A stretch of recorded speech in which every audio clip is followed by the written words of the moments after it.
Echoes from the past. Haunted objects and their stories. People think haunted objects are just props, cheap thrills for late-night channels.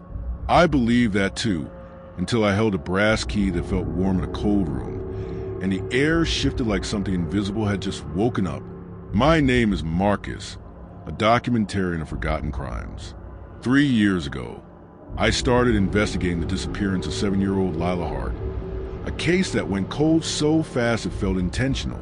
No body, no ransom, no forced entry, just a porch light that mysteriously stayed off and a key found in the mud. Last month, an anonymous caller told me, if you really want answers by the objects being auctioned from the Crane estate. I did. Inside the crate were an old brass key, a cracked porcelain doll, an empty silver locket, a blood-stained child's chair, and ancient storybooks beside a melted candle. Innocent objects until night fell. At 2:17 a.m., the power cut out. My recorder clicked on by itself, and in the dark, a child laughed. Not a glitch, not my imagination. A laugh, soft and wet, close to my ear. When the lights flickered back, the doll's head had turned toward my camera. The silver locket, supposedly empty, was fogged on the inside, like someone had breathed into it.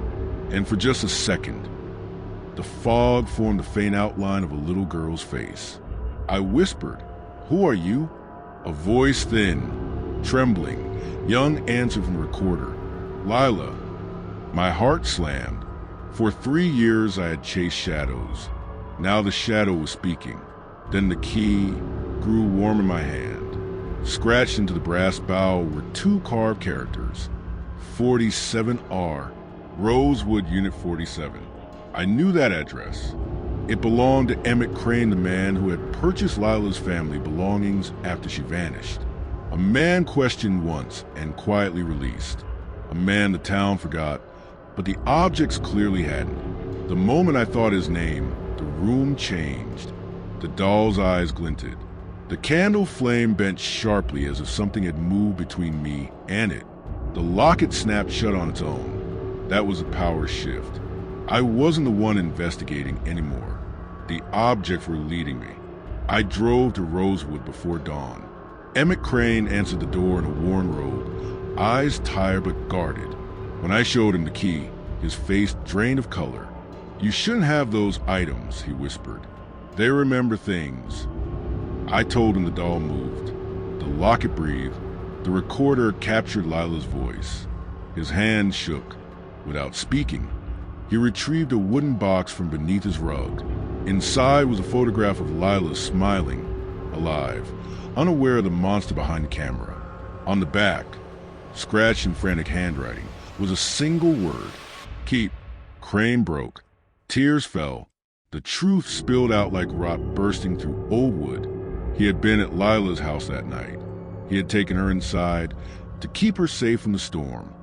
But something happened, something he wouldn't fully describe, and instead of calling for help, he hid her belongings, buried her traces, and convinced himself silence was safer. The objects, they whisper, he choked. I hear her at night. I see her in the locket. I can't sleep.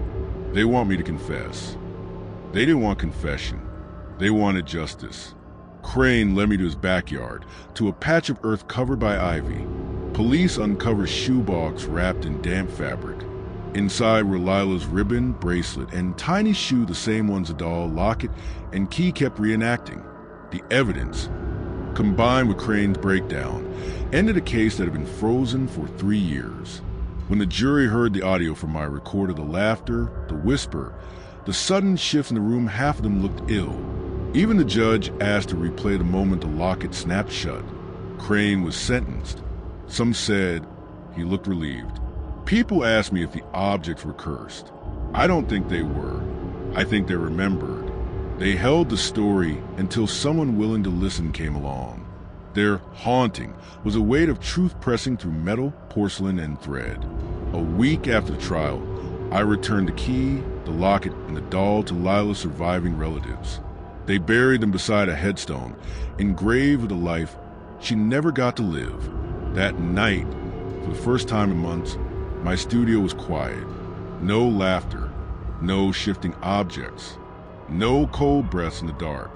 Just silence, the kind that feels like a chapter finally closing. And the lesson? Justice may come late. It may come strange. But the past always echoes. And those echoes will find the ones who try to bury them, even if they must speak through the dead.